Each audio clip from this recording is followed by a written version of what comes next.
All right, guys, so back at the pilot. I got the master cylinder out, sitting right there. So we decided that we were going to try to make this work. I'm not sure how possible that is right now, but I'm going to remove the reservoir, and we're going to try to clean everything out that we can actually see, and hopefully we'll free it up, you know. Hey, and then I guess continue on with the bleeding process, and hopefully everything works from this point on out. So I'm going to go ahead and remove the reservoir right now. It's just a screw right there, and then it's sitting on grommets, and then use some brake clean to clean whatever and however we can clean it. All right, I'll report back to you just now. So here it is. You see the gunk even inside of that, probably as a result of the grommet. These things have been sitting there forever, and when the brake fluid kind of breaks down, it eats up these seals. So I think that's some of the problems. The other problem is these reservoirs, they have chambers in them, so it's not like a straight flush you can just throw or pressurize liquid and it will clean it, because inside of it is a lot of different chambers, so it's very difficult really to have a effective cleaning of them, so honestly. So most probably you just want to replace them, but this whole assembly costs about $200 aftermarket, and right now it's not an option for us. All right, so this is all cleaned up nicely. I used the compressed air on this one, that one, kind of back and forth, reverse, using some brake clean to clean all the inside of it. I see a lot of pressure when I do that, so hopefully nothing else is going on there. Same thing with this one. You know, I cleaned it inside out and blew some compressed air in the ports and everything else. Seems to be okay, so hope for the best. We're just gonna put it back together. Oh yeah, we still gotta blow out these lines too. These two lines, the main feed lines. So that's the next thing, we're gonna blow them out. Make sure there's nothing trapped in there. So I'll put some brake clean in those ports and make sure everything is flushed out. And then we'll put it back together, fill it up with some fluid, and hope for the best. All right, so bled all four wheels, as you can see. Now we got some nice and clear fluid. Put the filter back. And yeah, now we're gonna move on to our next item, which is going to be we're gonna move on to the power steering flush. All right, guys. So we're gonna start with the same process. We're gonna suck all the old fluid from the reservoir, and then after that, we'll fill it up with some brand new Honda power steering fluid, and we're gonna run the car, turn the steering lock to lock, let all the fluid kind of marinate with the new one, then suck it again out until we have clear fluid coming out. Then we'll replace the reservoir. Okay, so now we're satisfied with the condition of the fluid. We're gonna replace now the reservoir. So it comes in with a brand new filter, of course. So, yep. So go ahead and fit in the new one and try to make as little mess as possible. All right, so this is done. As you can see, the level is perfect, right on the full mark. So now we're moving on to the transmission fluid.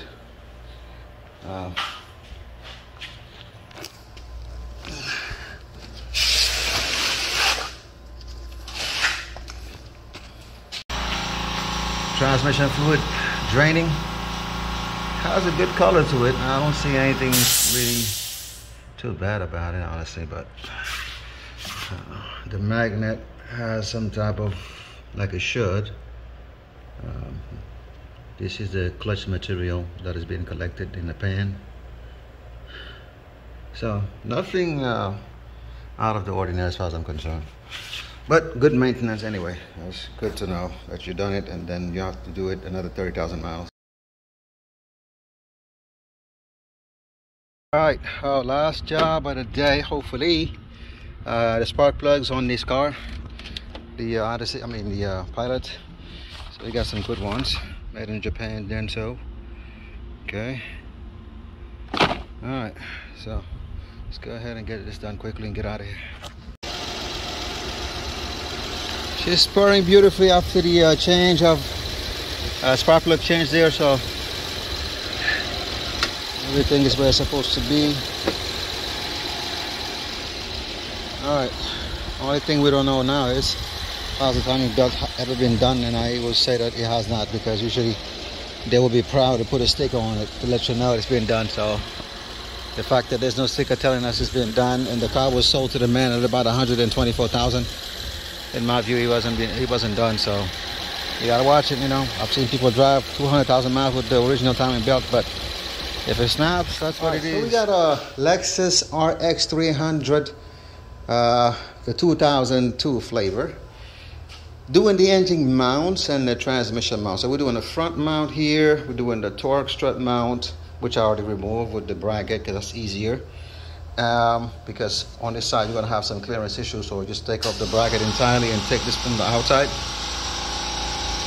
Give that guy a second there. In fact, I should just turn it off, honestly. Let's just do that because I'm not using it right now anyway. There you go, just turned off. Anyway, so the problem is this front mount, which I couldn't even see in the service info anything about labor hour for this front mount. There's none.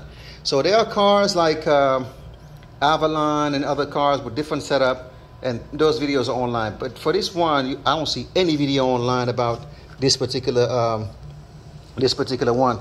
So I'm not even sure how it's going to come out. All I know is I already took out 3 bolts right there. One goes from the bottom up, and 2 on the side go from the top down, and you can get them from here with long extension. But the main one, that 17mm bolt, that's the problem there. So I'm going to take it out now, and I'm going to show you what kind of extension I had to use just to gain access to it, because the intake exhaust manifold is smack in the middle of this thing, so it's extremely difficult to gain anything out of that. But so I'm going to show you my setup here, and you can see what kind of extension combination I had to use just to gain proper access. So hopefully going back is not going to be a nightmare's job, but we'll see. All right, I'll put this thing back together now that it's out. Hold on one second, guys. All right, so there you have it. This is the combination that I had to use in order to get to it. So this is a wobbly, then another extension, then a universal. Because you have to go from here to here, then here has to be able to be straight right on the bolt. So, you know, and then of course the long extensions on the side. So that's the combination that got it. It's right there, as you can see, laying down. So now I'm gonna just jack the engine up so I can try to move it out, and then we'll see if it'll fit down there in that little gap there. Hopefully it does, because if it don't, then the next thing we have to do is remove these fans. If it's going to come from the top, the fans got to come off, no doubt about that. So just when you're charging for the job, again, I was on Identifix, because that's what I got, and there's nothing about this front mount, only the rear mount, at least, and the torque strut mount, I believe. But the front mount, I don't see anything pertaining to that. All right, she's out. It does come from the bottom.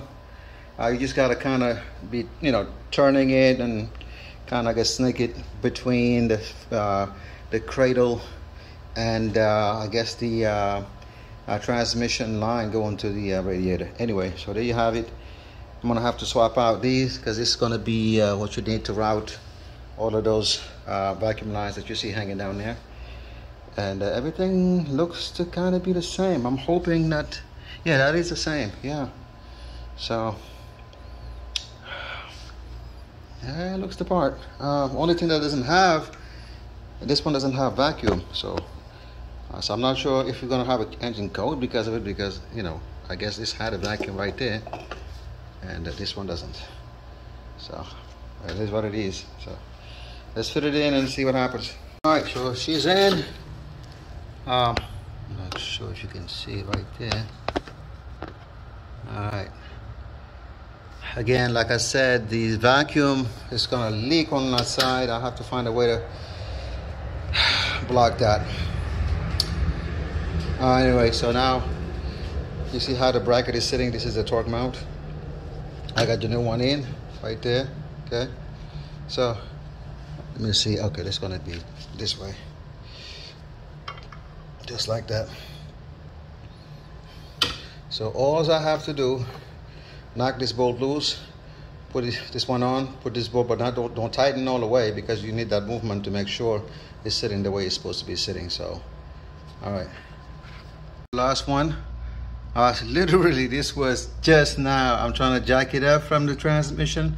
I'm not even all the way up there, and it's already separating. So it looked at first like it was in decent shape, but look at how black it is. It tells you it just happened literally in front of my face. So I guess it was just waiting for something to just touch it to crumble in pieces. So it makes it easier for me to remove now. I can just use my electric ratchet. I think this is a 12mm if I'm not mistaken. Let's do that. All right, let's do it on camera, hopefully. Second one.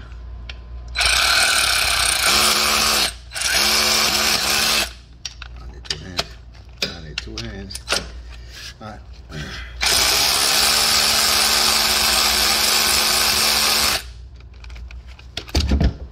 This one. They're actually 14s.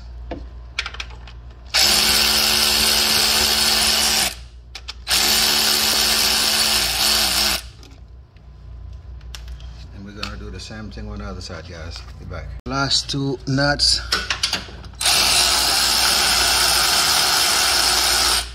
All right, I should be out now.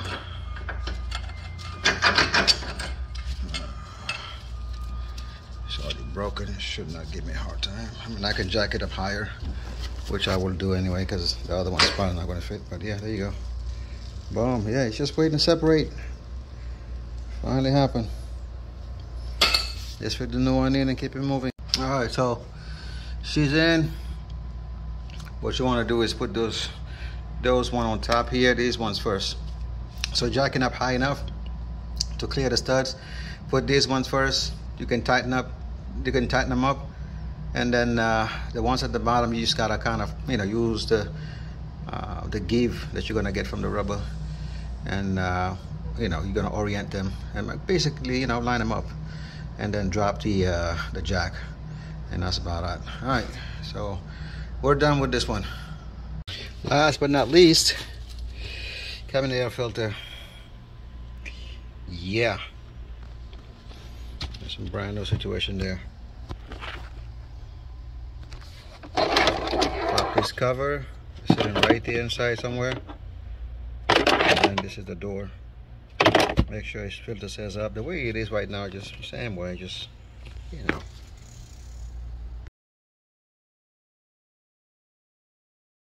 just fitted the new fan. That's the old fan, that's the new fan. Everything is bolted back up. I failed to mention that this will have to be, at least the top screw will have to be removed, because you have to move it just a tad to allow this to come out. All right, let's go now and test it out and see if the fan works.